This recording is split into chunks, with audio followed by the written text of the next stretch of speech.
This is the second day of our road trip, and I started it with an Irish breakfast, and then we start our road trip again.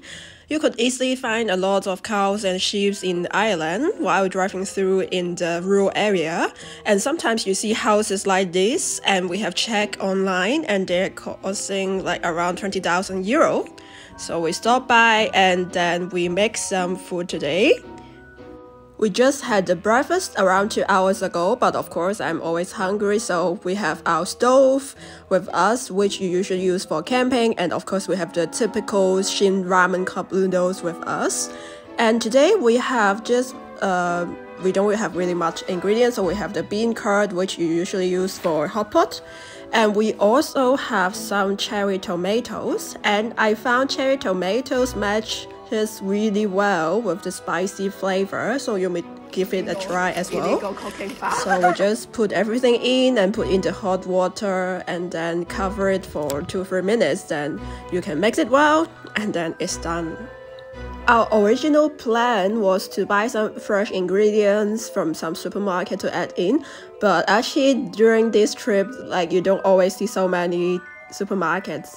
If you do have time and a driving license, I would definitely recommend you to go on a road trip when you visit Ireland, because you could see so many ruins, nice nature, and like a lot of abandoned castle and so on, which looks a bit creepy but at the same time a bit magical.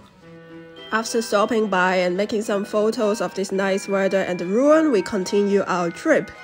So today we are quite lucky because the weather is actually pretty nice with the sunshine and blue sky in the rural area. With the green and blue, it looks super nice.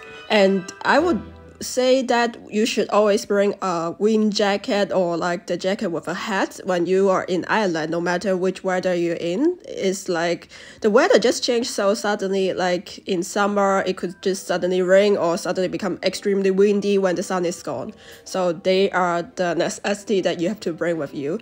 And I'm so happy in this trip because I have seen so many sheep and they look so stupid but kind of cute.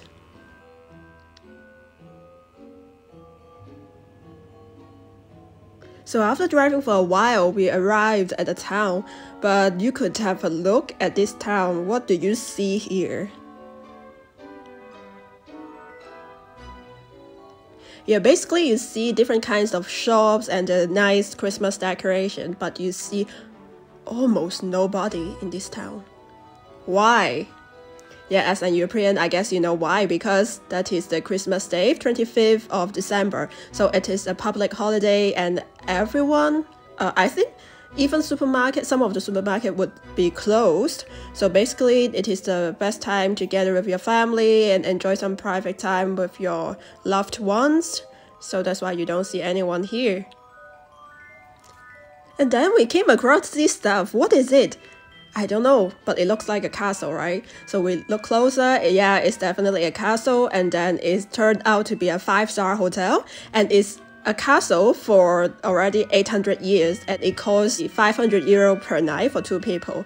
I would say in Ireland, it would definitely be the place to go if you would like to experience living in a castle or in the lighthouse.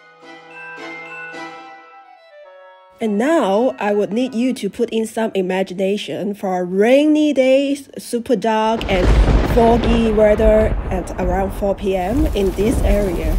We have been driving for more than 40 minutes to get to our hotel, but so far there's only one route and we didn't see many cars and there were not many houses around and it was super dark. But I didn't have any footage because I was just too scared. So we have been driving in here along the way until we see this. We arrive at a hotel where you don't find anything around and we end up having the last minute of the Christmas dinner, which is actually turned out to be super nice because it's a 300 years old hotel and it's a family run hotel, so everything was so aesthetic and nice and you feel the people are super nice to you, friendly. So we had this vegetable soup and then a crab as our appetizer. And the other appetizer we had was a smoked salmon, and they just look quite nice. And we actually didn't expect to have the dinner in the hotel. And of course, we had a glue wine for our Christmas. Then we order another salmon with the beef and the Yorkshire pudding, which is some Irish food that tastes quite good. And then at the end we have a dessert.